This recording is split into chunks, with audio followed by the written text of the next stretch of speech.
সুকুমার রায়ের গল্প ভাঙা তারা। মাতারিকি আকাশের পরী। আকাশের পরী যারা, তাদের একটি করে তারা থাকে। মাতারিকি তার তারাটিকে রোজ সকালে শিশির দিয়ে ধুয়ে মেজে এমনই চকচক করে সাজিয়ে রাখত যে রাত্রিবেলা সবার আগে তার উপরেই লোকের চোখ পড়ত, আর সবাই বলতো কি সুন্দর। তাই শুনে শুনে আর সব আকাশ পরীদের ভারী হিংসা হতো। তানে হচ্ছেন গাছের দেবতা। তিনি গাছে গাছে রস জোগাতেন, ডালে ডালে ফুল ফোটাতেন, আর গাছের সবুজ তাজা পাতার দিকে অবাক হয়ে ভাবতেন এ জিনিস দেখলে পরে আর কিছুর পানে লোকে ফিরেও চাইবে না। কিন্তু লোকেরা গাছের উপর দিয়ে বারবার কেবল মাতারিকি তারা দেখত, আর কেবল তার কথাই বলতো। তানের বড় রাগ হলো। সে বলল, আচ্ছা, তারার আলো আর কতদিন? দুদিন বাদেই ঝাপসা হয়ে আসবে।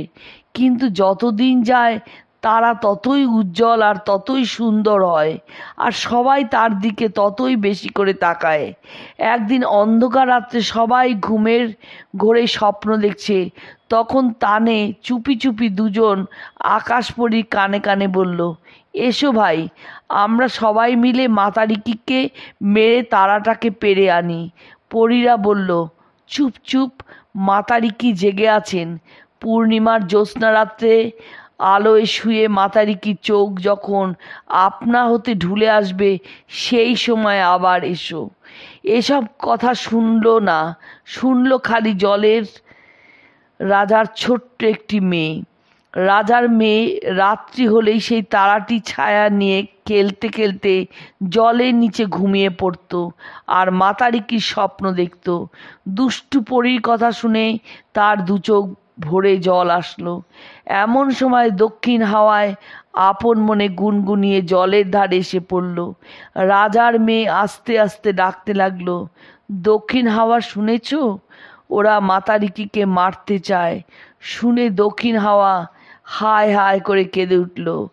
রাজার মেয়ে বলল, চুপ চুপ, এখন উপায় কি বলতো? তখন তারা দুজন পরামর্শ করল যে মাতারিকিকে জানাতে হবে সে যেন পূর্ণিমা রাতে জেগে থাকে। ভোর না হতে দক্ষিণ হাওয়া রাজার মেয়ের ঘুম ভাঙিয়ে বলল, এখন যেতে হবে। সূর্য তখন স্নানটি সেরে সিঁদুর মেখে সোনা সাজে পূবের দিকে দেখা দিচ্ছেন। রাজার মেয়ে তার কাছে আবদার করল, আমি আকাশের দেশে বেড়াতে যাব। সূর্য তার একখানি সোনালি কিরণ ছড়িয়ে দিলেন। সেই কিরণ বেয়ে বেয়ে রাজার মেয়ে উঠতে লাগলেন। সকালবেলায় কুয়াশা দিয়ে দক্ষিণ হাওয়া তাকে ঘিরে ঘিরে চারিদিকেতে ঢেকে রাখলো। এমনি করে রাজার মেয়ে মাতারিকির বাড়িতে গিয়ে সব খবর বলে আসলো। মাতারিকি কি করবে? সে বলল, আমি আর কোথায় যাব? পূর্ণিমা রাতে এইখানেই পাহারা দিব, তারপর যা হয় হবে। রাজার মেয়ে ঝাপসা মেঘের আড়াল দিয়ে বৃষ্টি বেয়ে নেমে আসলেন। তারপর পূর্ণিমা রাতে তানে আর দুষ্টু পরীরা ছুটে বেরুলো মাতারিকির তারা ধরতে। মাতারিকি দুহাত দিয়ে তারাটিকে আঁকড়ে ধরে প্রাণের ভয়ে ছুটতে লাগলো।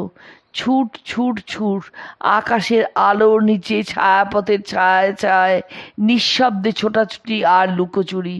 দক্ষিণ হাওয়া স্তব্ধ হয়ে দেখতে লাগলো। রাজার মেয়ে রাত্রি জেগে অবাক হয়ে তাকিয়ে রইল। তারায় তারায় আকাশ পড়ি, কিন্তু মাতারিকি যার কাছেই যায় সেই তাকে দূর দূর করে তাড়িয়ে দেয়। ছুটতে ছুটতে মাতারিকি হাঁপিয়ে পড়ল, আর সে ছুটতে পারে না। তখন তার মনে হলো, জলের দেশে রাজার মেয়ে আমায় বড় ভালোবাসে, তার কাছে লুকিয়ে থাকি। মাতারিকি ঝুপ করে জলে পড়েই ডুব ডুব ডুব একেবারে জলের তলায় ঠান্ডা কালো ছায়ার নিচে লুকিয়ে রইল। রাজার মেয়ে অমনি তাকে শ্যাওলায় ঢেকে আড়াল করলো।